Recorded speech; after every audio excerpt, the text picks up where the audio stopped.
अच्छे समय में लोगों का ध्यान सबसे महत्वपूर्ण चीजों पर केंद्रित कराना बहुत कठिन होता है। कड़ी मेहनत करो, मजे करो और इतिहास बनाओ। दो तरह की कंपनियां होती हैं, वे जो ज्यादा चार्ज करने के लिए काम करती हैं और वे जो कम चार्ज करने के लिए काम करती हैं। हम दूसरी वाली होंगे। संतुष्टि के लिए बहुत सारे मार्ग हैं और आपको उसे खोजने की जरूरत है जो आपके लिए काम करे। अगर आप अपने बिजनेस की डिटेल्स नहीं समझते तो आप फेल हो जाएंगे। किसी टाइट बॉक्स से बाहर निकलने के तरीकों में से एकमात्र तरीका है अपना रास्ता खोजना। ऐसी चीजें खोजना मुश्किल है जो ऑनलाइन नहीं बिक सकती। विजन को लेकर जिद्दी रहो, लेकिन डिटेल्स को लेकर लचीले रहो। महान उद्योग कभी भी किसी एक कंपनी से नहीं बनते। वहां बहुत सारे विजेताओं के लिए जगह होती है। लाभप्रदता हमारे लिए बहुत जरूरी है, नहीं तो हम इस बिजनेस में नहीं होते। कंपनी कल्चर का कुछ भाग कंपनी जिस रास्ते पर चलती है उस पर निर्भर करता है। ये वो पाठ हैं जो आप सफर में सीखते हैं। मैं जानता था कि अगर मैं फेल हो जाता हूं तो मुझे अफसोस नहीं होगा, लेकिन मैं जानता था कि एक चीज जिसका मुझे अफसोस हो सकता है वो है प्रयास ना करना। जो चीज मुझे मोटिवेट करती है वो मोटिवेशन का बहुत साधारण रूप है और वो है बाकी लोग मुझ पर भरोसा कर रहे हैं। मोटिवेटेड रहना इतना आसान है। एक बड़ी गलती जो लोग करते हैं वो है अपने ऊपर किसी रुचि को थोपने का प्रयास करना। आप अपने जुनून को नहीं चुनते, आपका जुनून आपको चुनता है। मेरा मानना है कि यदि आप कुछ नया करने जा रहे हैं तो आपको गलत समझे जाने के लिए तैयार रहना चाहिए। यदि आप जिद्दी नहीं हैं तो आप जल्द ही एक्सपेरिमेंट्स को छोड़ देंगे, और यदि आप लचीले नहीं हैं तो आप दीवार के खिलाफ अपना सिर दे मारेंगे और आप जो समस्या हल करने का प्रयास कर रहे हैं उसका कोई अलग हल नहीं तलाश पाएंगे। यदि आप हर साल अपने द्वारा किए जाने वाले प्रयोगों को दोगुना कर दें तो आप अपनी आविष्कारशीलता को दोगुना कर लेंगे। यदि आप इन्वेंटिव होना चाहते हैं तो फेल होने के लिए तैयार रहिए।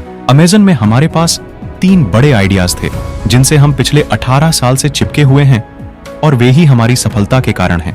पहले कस्टमर को रखें, इन्वेंट करें और धैर्य रखें।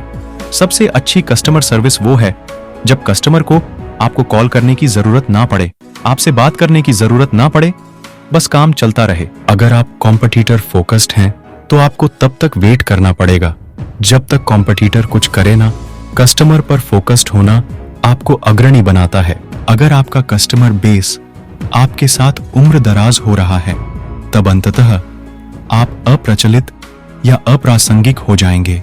आपको लगातार पता लगाना होगा कि आपके नए ग्राहक कौन हैं और आप हमेशा के लिए युवा रहने के लिए क्या कर रहे हैं। एकमात्र सबसे जरूरी चीज है जुनून के साथ कस्टमर पर फोकस करना। हमारा लक्ष्य दुनिया की सबसे ज्यादा कस्टमर सेंट्रिक कंपनी बनना है। हमारे प्रतिस्पर्धियों को हमारे ऊपर फोकस करने दो, जबकि हम कस्टमर पर फोकस बनाए रखेंगे। अगर आप एक कस्टमर को दुखी करते हैं तो वो 5 दोस्तों को नहीं 5000 दोस्तों को बताएगा। हम अपने ग्राहकों को पार्टी में इनवाइटेड गेस्ट्स की तरह देखते हैं और हम होस्ट्स हैं। ये हमारा प्रतिदिन का काम है कि हम ग्राहक के अनुभव से जुड़े हर महत्वपूर्ण पहलू को कुछ बेहतर बनाएं। एक चीज जिसकी मैं लोगों को सलाह देना चाहूंगा वो ये है कि वे हमेशा लॉन्ग टर्म में सोचें। बहुत सारे लोग, और मैं उनमें से सिर्फ एक नहीं हूं, मानते हैं कि तुम्हें बस अभी के लिए जीना चाहिए। हम तब पैसे बनाना चाहते हैं जब लोग हमारे उपकरण प्रयोग करें, ना कि जब वे हमारे उपकरण खरीदें। किसी कंपनी के लिए एक ब्रांड एक व्यक्ति के लिए उसकी साख की तरह है। आप कठिन चीजों को करने का प्रयास करके साख पाते हैं। हम चीजों को सिर्फ इसलिए नहीं करना चाहते क्योंकि हम उन्हें कर सकते हैं। हम व्यर्थ कुछ भी नहीं करना चाहते। खोज में हमेशा नसीब शामिल रहेगा। यदि आप ये निश्चय करें कि आप सिर्फ वही चीजें करेंगे जिनके बारे में आपको पता है कि वे काम करेंगी, तो आप बहुत सारे अवसर गंवा देंगे। ये कितना महत्वाकांक्षी है कि किताब जितनी विकसित कोई चीज लेना और उसे बेहतर बनाना एक कंपनी को चमकदार होने का आदी नहीं होना चाहिए, क्योंकि चमकदार चीजें ज्यादा दिन नहीं चलती।